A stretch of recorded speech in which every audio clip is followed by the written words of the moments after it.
So yun, what's up mga idol, welcome back na naman sa ating channel, ang Yunis TV. So nagpapagas muna tayo dito sa Petron mga idol, sa Mandawi. Uwi na tayo, may dala din tayong isang mga frozen goods dyan sa likod, mga frozen goods. So dadaan tayo ngayon sa Talisay. So titingnan natin personal yung bridge ng Talisay na talagang napuruhan ng bagyong Tino. So ipapakita ko sa inyo yung kalagayan nila doon mga idol, sa personal talaga. Gusto ko rin makita doon. So pauwi na tayo. So madadaanan natin ngayon yung Talisay na madadaanan natin yung Talisay na bridge. So ayan mga idol, update ko na lang kayo mamaya pag nakarating na tayo doon sa sa mismong sapa na nabaha. So yan, update ko na lang kayo mamaya mga idol. So ayan mga idol, papasok na tayo ng tunnel sa SRP. So ayan. So papunta na tayo ng bridge. So ito yung tunnel mga idol dito sa Cebu City.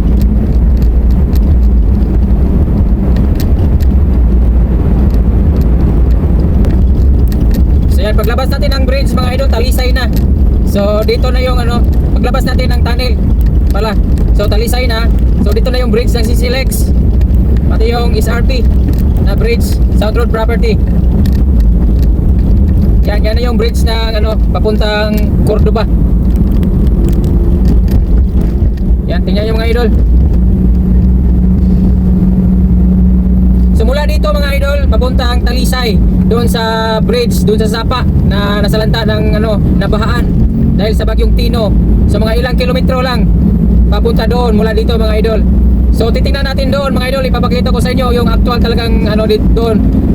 Mga pa lang, mga 4 days pa lang simula noong sinalanta ng bagyong Tino yung Cebu City.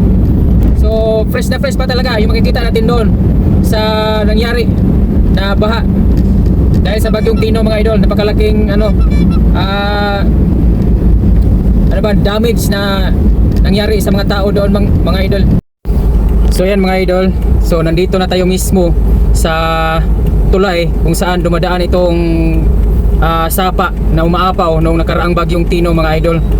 Ipapakita ko sa inyo mga idol yung sitwasyon talaga dito mga idol matapos ang 4 na araw nung bagyong Tino. Ayan, puntahan natin sa labas mga idol, labas lang tayo.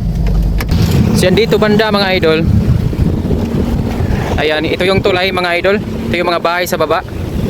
So yan, kung makikita nyo mga idol yung dito banda sa kabilang side, tingnan nyo yung kalagayan ng mga tao mga idol. Grabe yung pagkawasak ng kanilang mga bahay mga idol. Tapos yung mga tao dito mga idol, nag-aabang sa mga sasakyan na may magbibigay ng mga pagkain, tubig. Ayan, naghahabulan sila mga idol kung may magbibigay. Kawawa talaga yung mga tao mga idol. Ayan kung may magbibigay, nagtatakbuhan sila. So tingnan mo naman yung mga bahay dito na nadaanan ng baha mga idol. Hello, kumusta ma'am? Diri mo nagpuyo ma'am? Yes Lubihan. Tingnan nyo yung mga bata mga idol, may dala-dala pang placards na nanghihingi ng tulong. Tapos pag may nagbibigay ng tulong mga idol, nagtatakbuhan sila. Tingnan mo naman yung kalagayan nila dito mga idol. Ang laki ng area na na-wash out. Puntahan natin dito sa kabila mga idol. Yung mga sasakyan galing sa south, nagbibigay sila ng mga ng mga pagkain, tubig, damit. Kaya medyo ma-traffic dito minsan kasi nga nag-drop by yung mga tao dito. Yung mga sasakyan, nag-drop sila. Dito sa kabila mga idol, medyo hindi masyadong maraming mga bahay. Pero dito sa kabila titingnan natin kasi ito yung pinaka-napuruhan talaga mga idol So mga tao dito mga idol, umakyat na dito sa bridge para makahingi ng mga tulong. Kasi marami talaga nagda-drop dito mga idol para mamigay lang ng tulong sa mga tao na taga dito. Kaya minsan nagta-traffic dito sa bandang mga ganitong hapon at saka umaga. Nanghihingi talaga sila ng tulong mga idol. Kawawa talaga yung mga tao dito. Tingnan natin dito sa kabila mga idol. Papakita ko sa inyo yung sitwasyon naman dito sa kabila. Ayan. Ito naman yung kabilang side mga idol. Grabe. Grabe, wasak-wasak talaga yung mga bahay dito mga idol. Oh. Ang dito sa pinaka-center ng ng Sapa talaga. Ito yung pinaka-napuruhan. Lahat wasak, wash out lahat mga idol. Walang natira. Ang mga tao dito kanya-kanya ng diskarte kung may maisalba pa ba sa kanilang mga bahay. May flood control naman na harang doon mga idol, pero makikita nyo mga idol ang baba. Yan, may nagbibigay ng mga tulong doon mga idol sa kabila.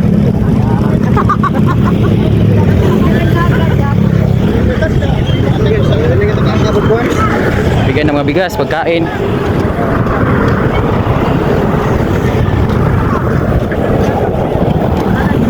So yan mga idol, ito yung Sapa. Maitim na naman ang tubig. Baka maulan doon sa bukid. Kaya medyo mataas yung tubig mga idol. Paliko kasi ditong banda. Kaya yung tubig siguro na corner dito, yung mga bahay umapaw na yung tubig. Ayan grabe, kawawa talaga yung mga tao mga idol. Meron naman silang flood control dito na nilagay mga idol. Pero tingnan nyo naman mga idol, ang babaw lang. Tapos yung mga bahay nasa baba. Wash out talaga to mga idol pag napupuno yung yung Sapa. Ayan ang baba lang ng makikita nyo ito. Ang baba lang dito mga idol. Ubos lahat ng bahay. Pati doon mga idol. Ubos lahat.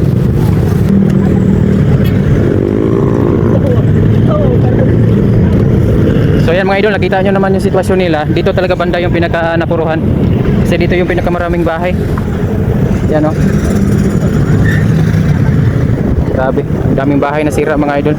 Yung mga tao kanya-kanya ng diskarte kung may salba pa. Paliko kasi yung Sapa dito mga idol, kaya parang nakulong yung tubig. Tapos yung Sapa pa nila ang liit.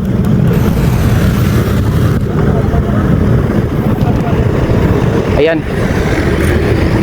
So pabalik na tayo sa sasakyan mga idol kasi medyo matraffic na. Meron kasi namimigay ng tulong dun sa kabila. Dito sa kabila mga idol, medyo hindi masyadong maraming bahay dito. Kaya wala masyadong na dito sa kabila. Ito talagang sa ilalim ng tulay ang pinaka-napuruhan. Kasi yung Sapa nila paliko. Kaya yung tubig parang nakulong ba? Kaya umapaw siya.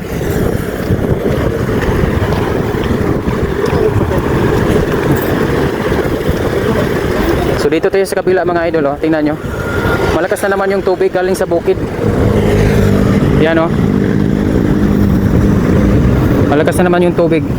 Wash out lahat mga idol, walang natira. Yan. Kaya sa mga dyan, may mga kaya sa buhay, sana mabigyan natin tulong to mga taong to dito.